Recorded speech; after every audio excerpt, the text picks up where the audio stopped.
धर्मशाला बने, अस्पताल बने, लाइब्रेरी बने, विद्यालय बने। इन सारे प्रोजेक्टों को ध्यान में रखकर मंगल धाम की कल्पना की गई है। नमस्कार, आप देख रहे हैं फर्स्ट लुक बिहार और मैं हूं निशा श्री। और आज हम यहां पर एक विशेष प्रेस वार्ता जो है उसको कवर करने आए थे और इसकी एक विशेष जानकारी जो एक हनुमान जी की आराधना को लेकर के किस तरह से जो प्रदीप भैया महाराज हैं वो हमारे बिहार प्रांत में आएंगे और अलग अलग ज़िले में जाकर के किस तरह से जो सनातन धर्म के प्रति जितनी भी जागरूकता वाला कार्यक्रम है उसको यहाँ पर प्रस्तुत करेंगे। इसकी जो ब्रीफ जानकारी है वो देने के लिए हमारे साथ उपस्थित हैं रवि नंदन सिंह जी। ऐसा है कि प्रसिद्ध कथावाचक सुंदरकांड के आदरणीय प्रदीप भैया जी के द्वारा देवघर में ये मंगल धाम की परिकल्पना है। ये मंगल धाम प्रोजेक्ट जो है ये अपने देश के चारों कोने पर 108 फीट के हनुमान जी के मूर्ति स्थापित के सिलसिले में है, जो कि बिहार, बंगाल, उड़ीसा, झारखंड जैसे राज्य में पहली मूर्ति होगी जो कि ऊंचाई 108 फीट है। यहाँ हनुमान जी की मूर्ति स्थापित की जाएगी। साथ साथ कई एक प्रकल्प भी संचालित किए जाएंगे, जैसे निर्धन आदिवासी छात्रों के लिए निःशुल्क शिक्षा हो, स्वास्थ्य की व्यवस्था हो।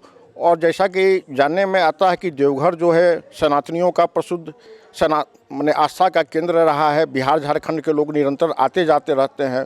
उनके रहने की व्यवस्था हो, एक धर्मशाला बने, अस्पताल बने, लाइब्रेरी बने, विद्यालय बने। इन सारे प्रोजेक्टों को ध्यान में रखकर मंगल धाम की कल्पना की गई है। इस चलते आदरणीय संत प्रदीप भैया जी महाराज के द्वारा जन जागृति के लिए पूरे बिहार झारखंड देश के कोने कोने के सनातनियों को जोड़ने के लिए बिहार झारखंड का प्रवास के क्रम पर निकले हैं। और इसी क्रम में आगामी 22 मई को मुजफ्फरपुर शहर में भी उनका आना होगा।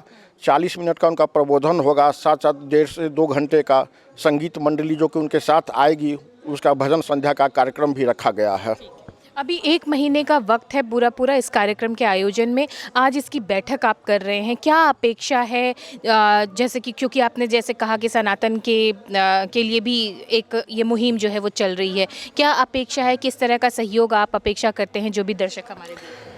इसमें ऐसा है कि देश मुजफ्फरपुर शहर में जितनी भी तरह की कमेटियां हैं, चाहे मरवाड़ी युवा मंच हो या कोई भी किसी भी क्षेत्र में सेवा का काम कर रहा हो, रोटरी क्लब हो, चाहे किसी प्रकार का धार्मिक संस्थान हो, मंदिर हो, मठ हो या किसी प्रकार का चैम्बर ऑफ कॉमर्स हो, व्यापारिक संगठन हो, सामाजिक संगठन हो, तमाम प्रतिनिधियों से हम लोग मिलने का प्रयास करेंगे। और 22 मई के कार्यक्रम में लोगों से उम्मीद रखेंगे कि इसमें भारी से भारी संख्या में लोग आवें और महाराज जी की परिकल्पना को साकार करने में अपना उपस्थिति दर्ज करावें।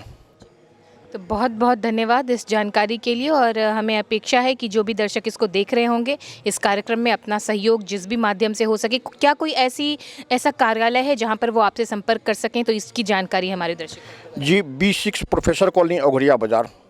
तो इस कार्यालय में आकर के जो भी अगर हैं तो संपर्क कर सकते हैं और अपना सहयोग दे सकते हैं। और इसी जानकारी के साथ अगले 22 मई जो है उसके लिए इस कार्यक्रम की पूरी तैयारी होगी। आप समय समय पर आपको फर्स्ट लुक बिहार के माध्यम से इसका अपडेट मिलता रहेगा। फिलहाल के लिए दीजिए इजाज़त। आप देख रहे थे फर्स्ट लुक बिहार। धन्यवाद।